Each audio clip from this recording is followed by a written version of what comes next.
बीच चीन और अमेरिका ने टैरिफ को लेकर के 3 महीने की डील की डेडलाइन खत्म होने से पहले ही डील की मियाद को और 3 महीने यानी कि नवंबर तक बढ़ा दिया है। दोनों देशों के बीच बनी इस सहमति को मिनी डील के तौर पर भी देखा जा रहा है। अमेरिकी राष्ट्रपति ट्रंप ने चीन को टैरिफ से दी छूट की मियाद को 10 नवंबर तक बढ़ाने की बात कही है। उधर चीन ने भी कहा कि वो भी अमेरिका पर टैरिफ पर रोक बनाए रखेगा। दोनों देशों के बीच सहमति का मतलब यह है कि अमेरिका में चीन से होने वाले इंपोर्ट पर 30% टैरिफ होगा और चीन में अमेरिकी इंपोर्ट पर 10% टैरिफ रहेगा। पहले अमेरिका ने 145% और चीन ने 125% टैरिफ की धमकी दी थी। सर, सहमति के प्रमुख जो बिंदु हैं, प्रावधान हैं, वो क्या कुछ हैं और दुनिया पर इसका किस तरीके का असर देख रहे हैं आप?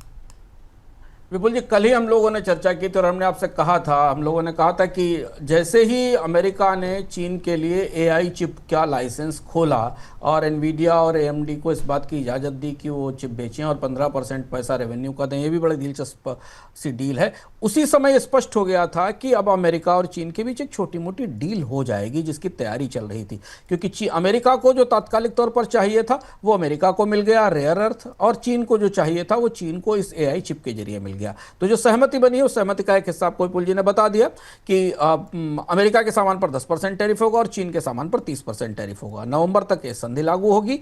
दोनों देश कोई नए टैरिफ नहीं लगाएंगे। दोनों देशों ने, चीन ने अपने लिए क्रिसमस का बाजार हासिल कर लिया और डोनाल्ड ट्रंप, जिनको ये लग रहा था क्योंकि महंगाई के आंकड़े आ जाएंगे जिनमें बढ़ोतरी दिखाई देगी आपको, बढ़ती हुई महंगाई, क्रिसमस के दौरान महंगाई ना आए, इसलिए डोनाल्ड ट्रंप भी चाहते थे कि यह संधि तत्काल हो जाए, क्योंकि चीन की पर अमेरिका की निर्भरता बहुआयामी है, मल्टी डायमेंशनल है, तो क्रिसमस की सप्लाई प्रभावित नहीं होंगी, सप्लाई चेन्स स्थिर रहेंगी। चीन ने कुछ रणनीतिक खनिजों के लिए और ईवी जैसे मामलों के लिए निर्यात प्रतिबंध हटाने का भी वादा किया है। ट्रंप ने शी को दोस्त कहा।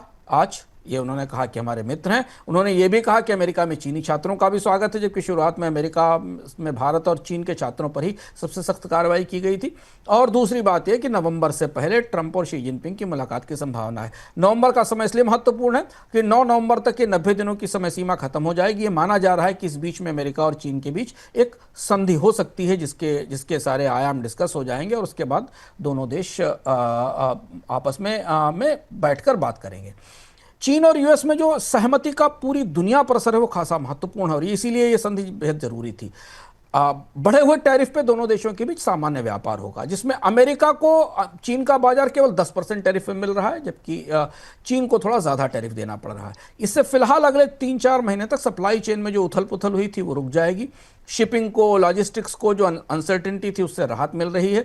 यहीं से चीन और अमेरिका के बीच बड़े समझौते की संभावना भी बनेगी और कई और जो विवादित मुद्दे हैं उस पर समाधान की बात होगी। सबसे महत्वपूर्ण बात यह है कि दो देश जो एक दूसरे से 3 महीने पहले बिल्कुल लड़ रहे थे और उनकी लड़ाई में दुनिया के बाजार दुनिया के व्यापार के ध्वस्त होने का खतरा था, 125% और टैरिफ वाले परसेंट, वो दोनों दोस्त बन गए और दोनों ने आपस में समझौता कर लिया। और इसका असर हमें आज दुनिया के शेयर बाजारों पर, दुनिया की सप्लाई चेन पर और बहुत सारी चीज़ों पर, कमोडिटी की कीमतों पर दिखाई दिया। कमोडिटी प्राइसेस में आज बढ़ोतरी दिखाई दी।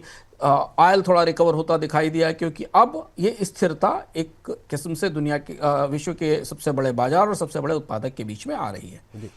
अच्छा सर, ये जो अमेरिका और चीन की जो सहमति है उससे फायदा क्या देख रहे हैं आप? बड़ा ये समीकरण समझना दिलचस्प है। देखिए, अमेरिकी उपभोक्ताओं को तत्काल बड़े उच्च टैरिफ से राहत मिल गई, क्योंकि केवल 34% पे अमेरिका में सामान जाएगा। इलेक्ट्रॉनिक्स, कपड़े, खिलौने जिनका बड़ा आयात होता था और जिनकी सबसे ज़्यादा ज़रूरत है अमेरिका के बाजार में इस समय त्योहारी मौसम में, उस पर टैरिफ नहीं बढ़ेगा।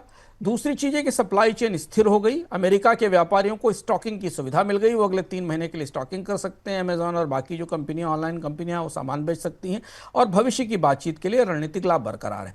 अमेरिका को बहुत कुछ नहीं मिला इस डील में। अमेरिका को रेयर अर्थ मिल गया और थोड़ा सोयाबीन के निर्यात का रास्ता खुल गया, जो डोनाल्ड ट्रंप ने आज कहा भी कि शायद चाइना जो है वो अमेरिका से सोयाबीन का इंपोर्ट बढ़ा लेगा। पिछली जो संधि हुई थी 2017-18 में, उसमें भी सोयाबीन को शामिल हुआ था। चीन के लिए काफ़ी बड़ा फैसला था और चीन को आप एक कह सकते हैं कि चीन को ग्लोबल कूटनीति में एक बड़ी मनोवैज्ञानिक जीत हासिल हुई। चीन ने कोई बड़ी सौदेबाजी नहीं की, उसे कुछ भी खास देना नहीं पड़ा। टैरिफ का असर होगा, लेकिन लागत कम करके चीन के पास संभालने की क्षमता है। चीन के आंतरिक आकलन बताते हैं कि थोड़ा युआन को कमजोर करके, थोड़ा लागतों को ठीक करके ये 30% का टैरिफ मैनेजेबल है। निर्यात पर असर होगा, पर उतना असर नहीं होगा। अमेरिकी बाजार में पहुंच बनी रहेगी, अमेरिका की निर्भरता चीन पर बनी रहेगी, और आने वाले दिनों में अमेरिका कोई कठोर कदम नहीं उठाएगा।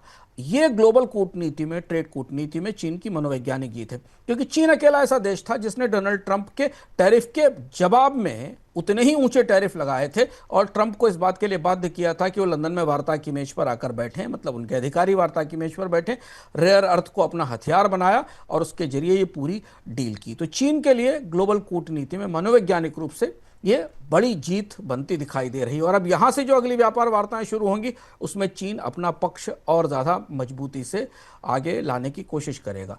दुनिया को यह भी समझ में आया है कि डोनाल्ड ट्रंप चाहे कितनी भी आक्रामकता दिखा ले, लेकिन चीन पर उनकी निर्भरता अंततः उन्हें वहां ले आई जहां उन्हें लेन देन में, सामान्य लेन देन में एक समझौता करने पर बाध्य होना पड़ा। अब लेकिन सर, सबसे महत्वपूर्ण बात यह कि इस तमाम घटनाक्रम का भारत के ऊपर किस तरीके का असर देख रहे हैं? क्या भारत के लिए ये सकारात्मक होगा, नकारात्मक होगा? इस सहमति से भारत किस तरीके से प्रभावित होगा?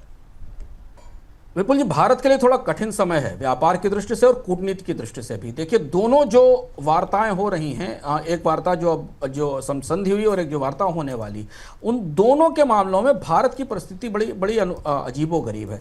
अगर रूस और अमेरिका के बीच अलास्का में कोई सहमति बनती है, तो भारत के लिए तात्कालिक तौर पर अच्छी खबर होगी। हो सकता है भारत के ऊपर से पेनाल्टी हट जाए, क्योंकि अगर युद्ध खत्म हो जाता है। लेकिन भारत की कूटनीति क्या होगा? उसने तो पुतिन के लिए ट्रंप से मोर्चा ले लिया था और पुतिन और ट्रंप साथ साथ बैठकर एक मेज पर बात कर रहे हैं।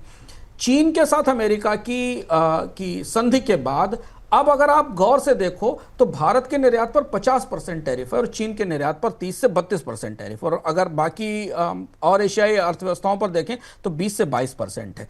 तो अमेरिका को निर्यात में अब भारत की प्रतिस्पर्धा और ज्यादा कमजोर होगी, और चीन इसके लिए तैयार था। इसलिए चीन बहुत तेजी से सप्लाई चेन में सामान भेजना शुरू करेगा अमेरिका के बाजारों के लिए, क्योंकि भारत की प्रतिस्पर्धा पहले से भी चीन के साथ कमजोर थी। ये इस परिस्थिति में चीन को एक बड़ी बढ़त मिली है। दूसरी चीज है कि चीन इस पूरे जंग में जीत के साथ उभरा है। मनोवैज्ञानिक रूप से उसने डोनाल्ड ट्रंप को अपने सामने अपनी शर्तों पर बाध्य किया है। तो अगर भारत के साथ चीन को कोई सौदेबाजी करनी हुई, भारत का रेयर अर्थ फंसा हुआ है, कई सारे महत्वपूर्ण कच्चे माल फंसे हुए हैं, तो चीन को सौदेबाजी में ताकत तो मिलेगी। और अगर ये बड़ी संधि होती है, ये विवाद यहीं खत्म हो जाता है और नवंबर तक चीन और अमेरिका के बीच में कोई बड़ी संधि होती है, तो फिर चीन से जिन कंपनियों को भारत लाया जा रहा था, या चाइना +1 की जो पॉलिसी थी, उन कंपनियों को भारत में बुलाने में बाधा होगी। तो ये जो दोनों संधियां हैं, ये चाहे वो अमेरिका और रूस के साथ बातचीत हो और चीन की संधि, भारत की ट्रेड डिप्लोमेसी को, भारत की व्यापारिक परिस्थिति को थोड़ा ज़्यादा चुनौतीपूर्ण